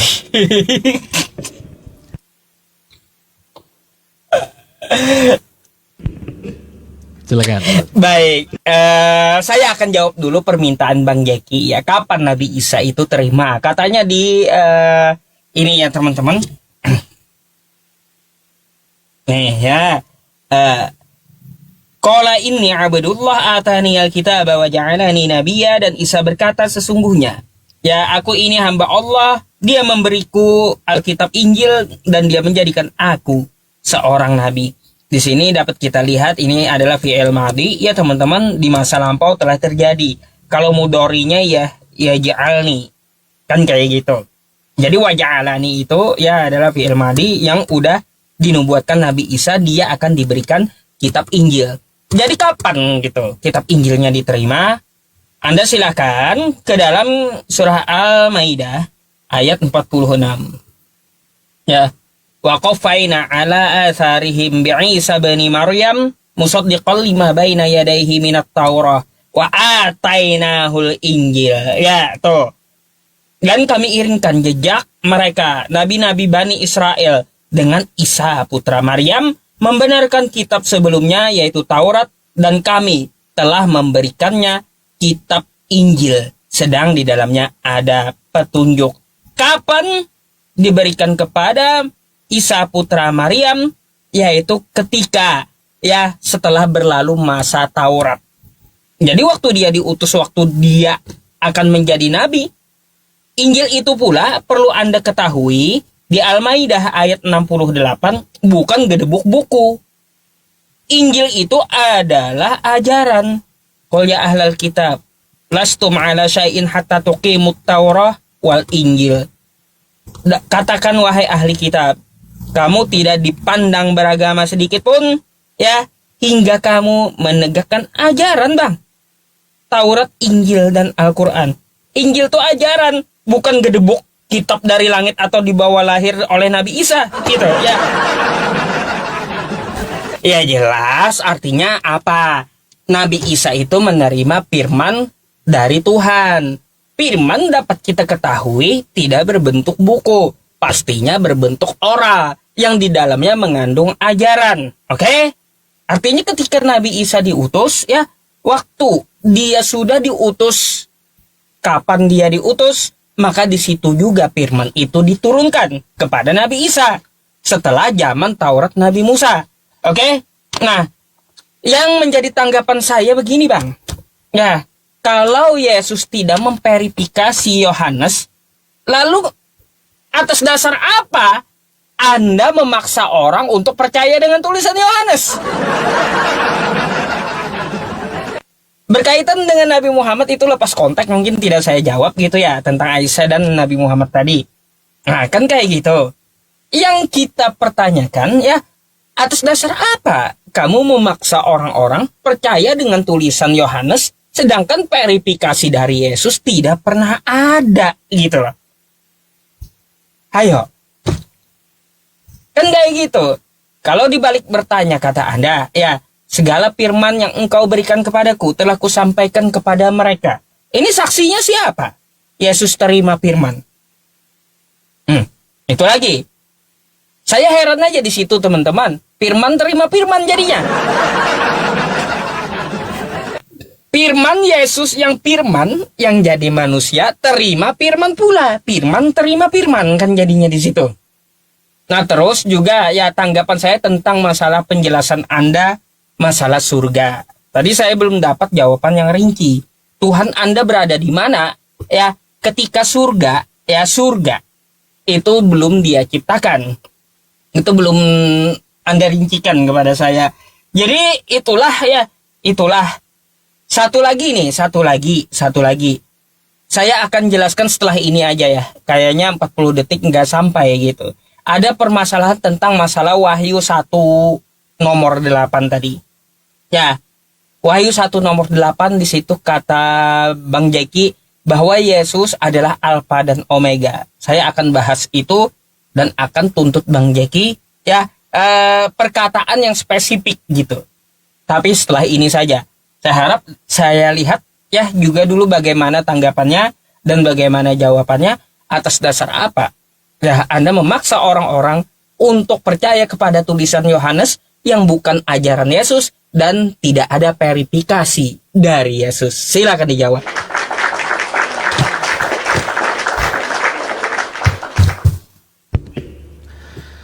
Oke. Baik. Belum.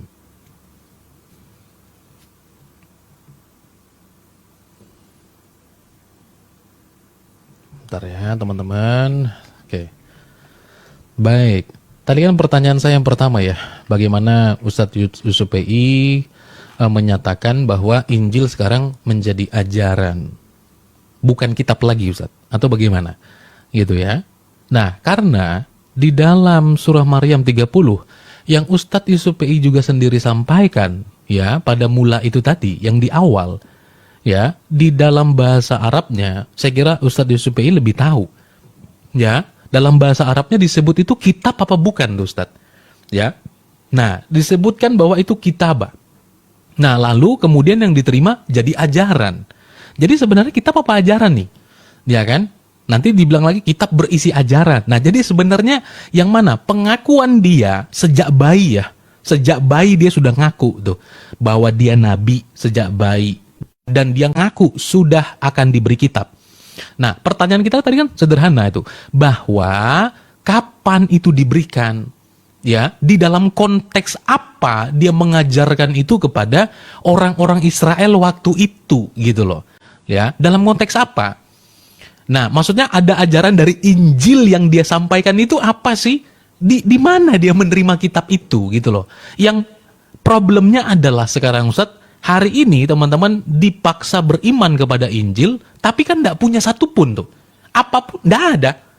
Nothing. Tidak punya apa-apa tentang Injil misalnya. Ya, tentang Injil. Karena teman-teman mengakui bahwa Taurat dari Tuhannya, Injil dari Tuhannya, Zabur juga dari Tuhannya. 3 kali ini Ustadz, sama-sama nggak ada semua. Ya, 3 kitab itu kan sudah nggak ada semua tuh. Nanti boleh tanggapin ya. Kok bisa 3-tiganya nggak ada dan 3-tiganya mengaku dari Tuhannya gitu loh. Satu pun tidak ada. Nah, maka tadi pertanyaan saya fokus kepada Isa tadi, bahwa di dalam konteks apa dia menerima wahyu itu. Ya, dia menerima firman itu tadi di surah berapa gitu. Karena yang Ustaz tadi sampaikan itu ajaran, sementara pengakuan Isa adalah kitab. Gitu loh, ya, adalah kitab. Nah, itu tadi saya minta ditanggapi teman-teman ya. Nah, berikutnya, ya kan, tadi Ustadz mengatakan atas dasar apa memaksa misalnya orang percaya kepada Injil Yohanes misalnya teman-teman, ya, atas dasar kewarasan. Kenapa teman-teman sekalian? Injil Yohanes, ya, itu adalah salah satu manuskrip yang paling tua atau paling sezaman ya dengan Tuhan Yesus Kristus. Ya, kurang lebih mungkin 19 sampai 20 tahun ya setelah Yesus. Nah, jadi teman-teman sekalian, mungkin teman-teman dalam pikirannya, jadi waktu penulisan Injil itu murid-murid duduk di samping Tuhan Yesus kayak wawancara begitu ya. Teman-teman pegang-pegang pegang-pegang pulpen di samping Tuhan Yesus. Tentu tidak demikian teman-teman sekalian, ya. Tidak demikian. Tetapi yang perlu kita ketahui bahwa tidak ada yang lebih pasti yang bisa kita yakini selain daripada murid-murid. Dan apa dasarnya? Murid-murid pasca Tuhan Yesus naik ke sorga. Lihat teman-teman ya, sistematikanya ini. Ini luar biasa banget. Itulah keuntungan kalau orang meyakini sesuatu, tapi barangnya ada. Jadi kronologinya tuh kita pahami, ya, bahwa murid-murid masih bersama-sama pasca Tuhan Yesus naik ke sorga. Masih bersama-sama. Ya, nah masih bersama-sama, kemudian ada jemaat mula-mula dan sebagainya. Ya, nah itulah bahwa murid-murid masih bersama-sama, bahkan sampai pemilihannya atau dinyatakannya pemilihan Allah kepada Rasul Paulus. Nah, maka daripada itu teman-teman sekalian, bahwa Rasul Yohanes, perhatikan teman-teman semua, adalah orang yang hidup sezaman dengan Tuhan Yesus Kristus. Pengilhaman Allah kepada rasulnya, ya, itu bukan pendiktean seperti yang teman-teman ketahui, tidak gitu ya. Nah, kemudian tadi mengenai firman, menerima firman misalnya gitu. Nah, itu problem teks juga gitu ya. Tadi Ustaz Yusuf PI di dalam kemampuannya menjelaskan bahasa Arab ya, teman-teman, tapi tadi lost tuh. Yang pertama kitabah itu tadi ya, teman-teman ya. Di dalam Yohanes 1, teman-teman, ya, Yohanes 1, kata firman itu dipakai kata bahasa Yunaninya itu logos. Saya nggak bisa ngezoom, teman-teman, mohon maaf ya. Saya nggak bisa ngezoom ini bahasa Yunaninya logos, teman-teman. Ya, logos. Ini kata yang berbeda ketika Yesus mengatakan segala firman yang telah Engkau sampaikan. Kata firman yang disebutkan di situ itu menggunakan bahasa Yunaninya itu remata. Itu loh. Ya, remata, bukan logos. Sekali lagi ungkapan tadi yang keliru adalah mengatakan Yesus dari firman. Ya, teman-teman, berasal dari firman. Nah, itu yang keliru. Karena Yesus sang firman itu sendiri yang adalah Allah pula. Ya, seperti itu. Ya, silakan. Mohon maaf kalau ada yang belum sempat dijawab, boleh di replay nanti Ustaz ya. Mungkin berapa kali lagi kita? Oke. Ustaz? Boleh, saya nggak ada pertanyaan lagi. Mungkin saya hanya menjelaskan pertanyaan Anda saja gitu. Habis itu Anda tanggapi, habis itu closing mungkin. Boleh? Silakan. Silakan.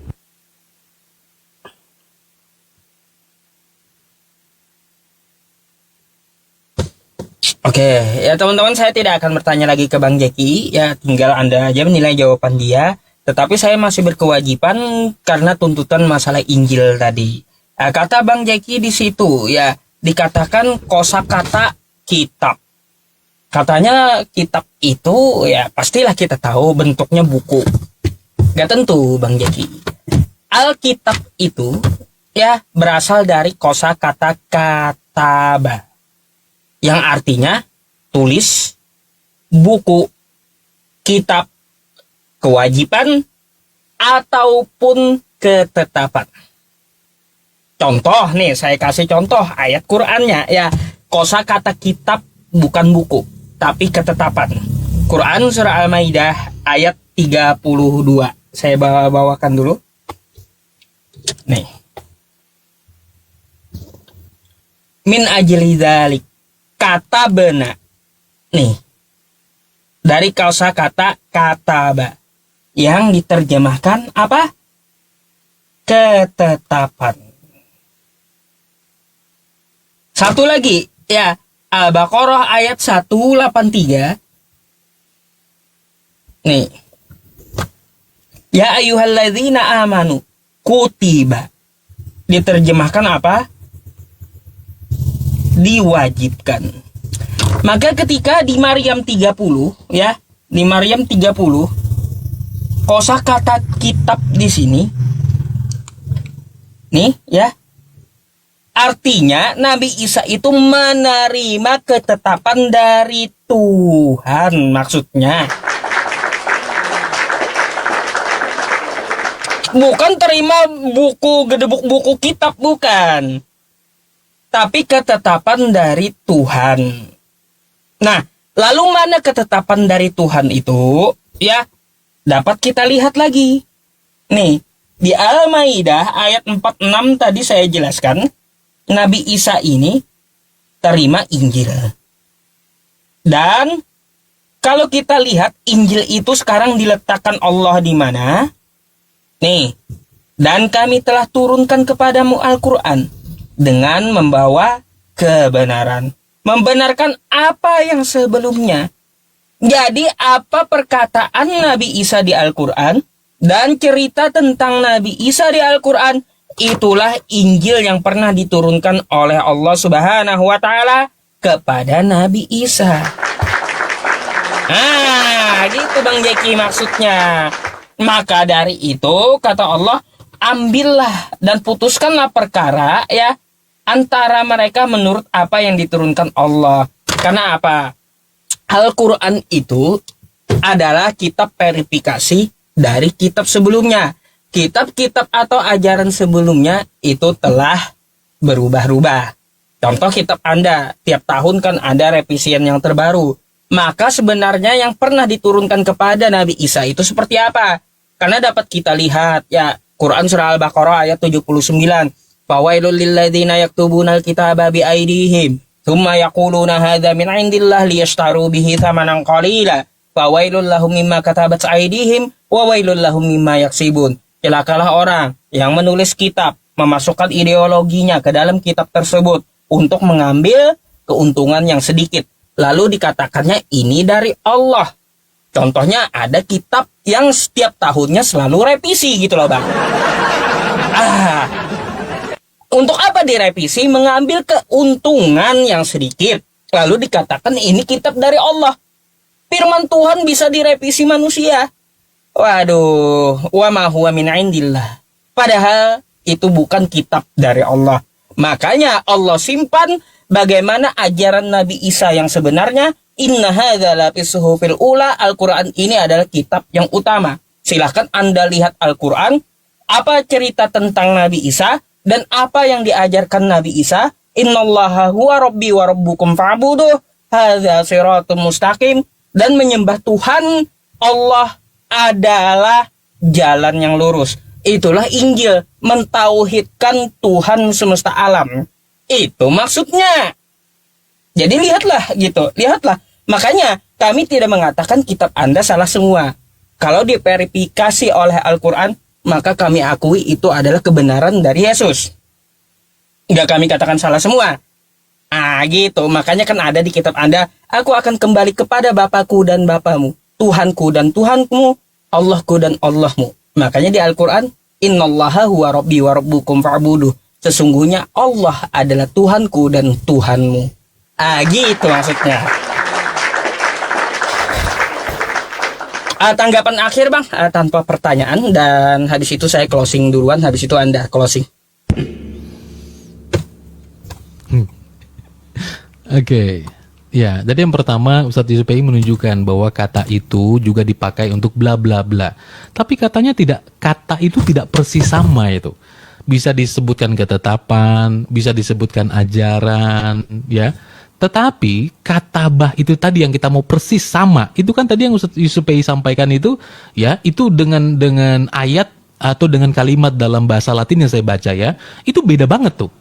Ya, beda sekali. Nah, maka kata kitabah itu tadi, saya kira penafsir itu bukan orang yang nggak belajar, ya, atau penterjemah itu bukan orang yang nggak belajar. Mereka semua, baik di dalam versi terjemahan yang lain misalnya, itu mengatakan makanya diterjemahkan Alkitab, gitu loh. Terjemahannya jadinya Alkitab dalam kurung Injil, gitu loh. Nah, maka kalau tadi menyampaikan referensi beberapa ayat-ayat itu tadi, kalau itu juga benar, kenapa tidak pakai itu? Ya, sehingga Ustadz Yusuf PI harus kemudian mencari referensi lain, dan juga terjemahannya tetap juga Alkitab, gitu loh. Ya, di Alkitab. Dan kemudian kalau kita melihat di dalam tafsir-tafsirnya, semuanya menjelaskan kitab. Ya, tafsir Al-Muyassar Kementerian Agama Saudi Arabia misalnya memberiku kitab, yaitu kitab Injil dikatakan. Ya, dan masih banyak lagi teman-teman sekalian. Nah, kemudian teman-teman sekalian ya, tadi juga ini sudah tanggapan akhir ya mengenai pernyataan-pernyataan Ustadz Yusuf PI gitu kan. Nah, karena berbicara tentang Tuhan Yesus tadi, saya hanya mau menyampaikan bahwa tidak ada alasan bagi kita ya untuk tidak percaya kepada Injil, teman-teman sekalian. Tidak ada alasan. Ustadz Yusuf PI mengatakan bahwa Al-Quran membenarkan kitab-kitab terdahulu.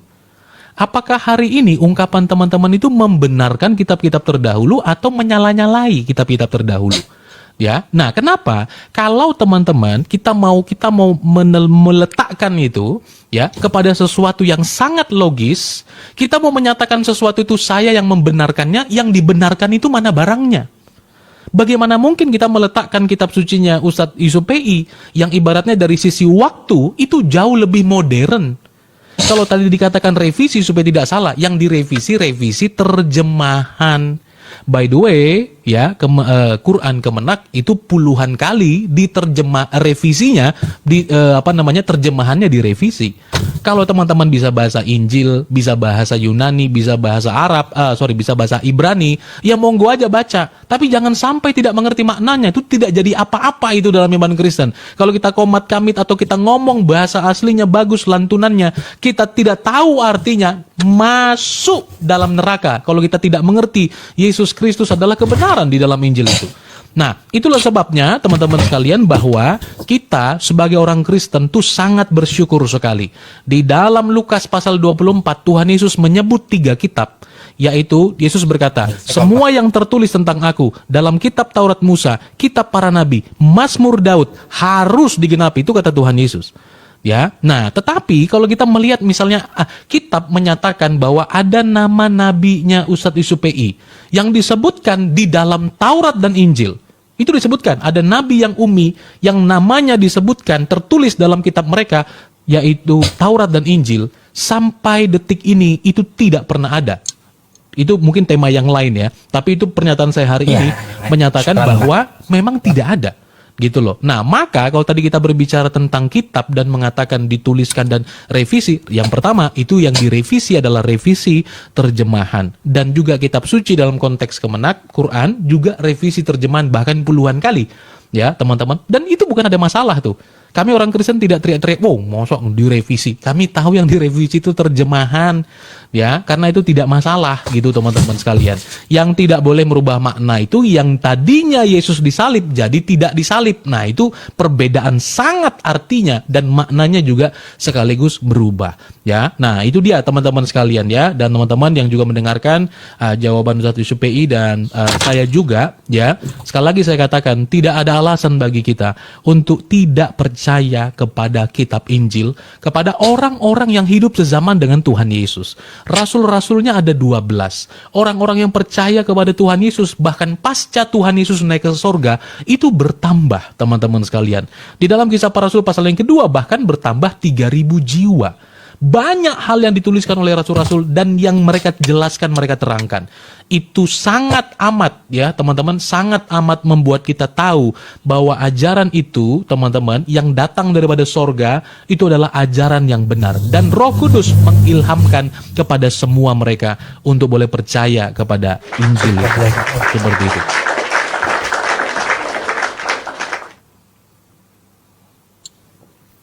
Oke, Baik. kita penutup Closing, ya berarti ya. Silakan, Bang. Oke, terima Bang Jeki. Ini closing akhir dari saya, tapi sebelum itu Bang Jeki ya bisa tolong diperhatikan dulu closingnya ya, tentang permasalahan kosakata kitab yang Anda permasalahkan. Kosakata Alkitab tadi ya, itu artinya menulis Bang, bukan sebuah buku. Makanya dia di dalam bahasa Arab itu ada namanya perubahan bentuk atau makna. Makanya nih bisa berubah-ubah. Kataba yaktubu kitabatan fahuwa katibun wa dzaka maktubun uktub la taktub maktabun miktabun. Nah, jadi seperti itu. Jadi ada kosakata kataba yang dipakai kepada Nabi Isa tadi itu artinya menulis. Apa yang dituliskan? Yang dituliskan itu adalah ketetapan dari Tuhan. Jadi ada kosakata Alkitab kayak gini, seperti yang Anda permasalahkan di kosakata Alkitab, Alkitabun di Maryam 30. Ini asal kosakatanya tulis. Ini ada kosakata al, ini adalah isim ma'rifah dalam bahasa Arab. Kalau kita bahasa Inggris kan itu sebuah kekhususan. Bahasa Inggris ada white house, rumah putih. Ada the white house. The white house, gedung putih. Kan kayak gitu. Bedanya seperti itu. Kosakata the itu menandakan kekhususan, sama kosakata al di bahasa Arab. Nah, gitu. Jadi yang namanya Alkitab adalah firman Tuhan yang tertulis yang diturunkan kepada Nabi Isa, bukan kepada nabi lainnya. Dan tidak ada firman yang lainnya yang diturunkan kepada Nabi Isa. Makanya dalam kurung Injil sebutannya. Gitu. Karena yang kita kenal itu adalah Injil. Jadi yang diturunkan itu bukan buku, tapi ketetapan dari Tuhan kepada khusus Nabi Isa. Maksudnya Alkitab itu. Itu tata bahasa Arab di dalam Al-Quran. Terus ya Bang Jeki, saya hanya membawakan sebuah ayat sebagai perenungan kita. Teman-teman yang Muslim dan Kristen, silahkan Anda ya menyimak ayat yang saya bawa ini. Mari kita merenung sedikit ya. Nih, dalam Quran surah Ali Imran ayat 78 ya.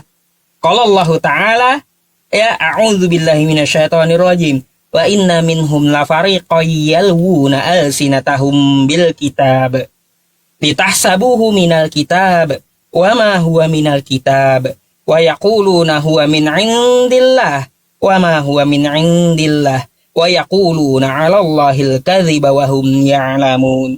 Apa terjemahnya? Sesungguhnya di antara mereka ada segolongan yang memutar-mutar lidahnya membaca Alkitab, agar kamu menyangka yang dibacanya itu sebagian dari Alkitab. Padahal ia bukan dari Alkitab. Dan mereka mengatakan yang dibacanya tadi itu datang dari Allah. Padahal itu bukan dari sisi Allah. Mereka berkata dusta terhadap Allah, sedang mereka mengetahui. Jadi renungkanlah ya teman-teman semuanya. Tidak ada ya Allah itu menurunkan sesuatu yang dusta. Tetapi ada golongan manusia yang membaca kitab. Syukron. Yang membaca kitab agar kita menyangka bahwa itu adalah Alkitab. Padahal itu bukan Alkitab. Dan mereka mengatakan ini dari Allah. Dan langsung ditolak Allah. Wa ma huwa min indillah. Padahal itu bukan dari Allah. Mereka hanya berdusta terhadap Allah gitu ya. Na'udzubillahi min dzalik. Jadi seperti itu sebagai renungan kita. Maka dari itu teman-teman, jika ingin melihat Injil atau ajaran para nabi terdahulu, maka lihatlah Al-Quran.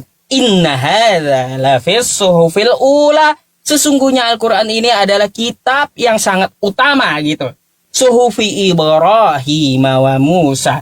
Yang di dalamnya sudah tercantum ada suhuf-suhuf pengajaran dari Abraham dulu sampai Nabi Musa sampai Nabi Isa.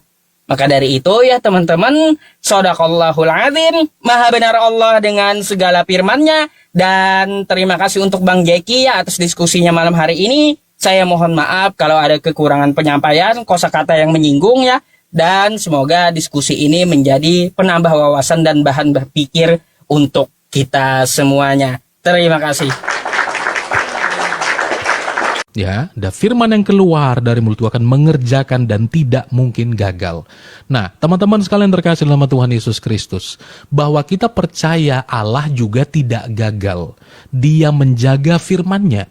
Jadi orang Kristen, kita sebagai orang percaya, kita tidak boleh percaya kepada sesuatu yang dipaksa untuk meyakininya, tetapi kita tidak memilikinya. Maksud saya adalah bahwa firman Allah itu tidak mungkin gagal untuk dijaga. Tidak akan mungkin siapapun bisa gundul manapun, tidak akan mungkin bisa mengganggu, merusak firman Allah. Tidak bisa. Oleh karena itu, dia yang menjaganya. Dia yang kemudian mempertahankannya. Ya, teman-teman sekalian. Nah, ini yang perlu kita ketahui. Oleh sebab itu, sekali lagi saya ulang. Yesus berkata, semua yang tertulis tentang aku dalam kitab Taurat Musa, kitab para nabi, Mazmur Daud harus digenapi. Lalu bagaimana kita tahu bahwa Yesus menggenapinya? Sementara misalnya ada yang mengaku beriman kepada hal-hal tersebut, tapi satu pun tidak ada barang bukti sebagai pembuktian ini benar atau tidak. Tapi Yesus menyebut 3 kitab. Kecuali Yesus Kristus menyebut 3 kitab yang kita nggak tahu. Kitab kerutat-kerutut, kitab ting-ting-kruing, atau kitab geludak-geluduk harus digenapi. Kitab apa itu? Kita pasti orang Kristen juga nggak tahu. Udah pokoknya kita imani saja bahwa kitab itu pernah ada misalnya. Kita jadi aneh. Tapi waktu Yesus menyebut 3 kitab dan 3 kitab itu ada semua, ya, pernyataan itu menjadi benar.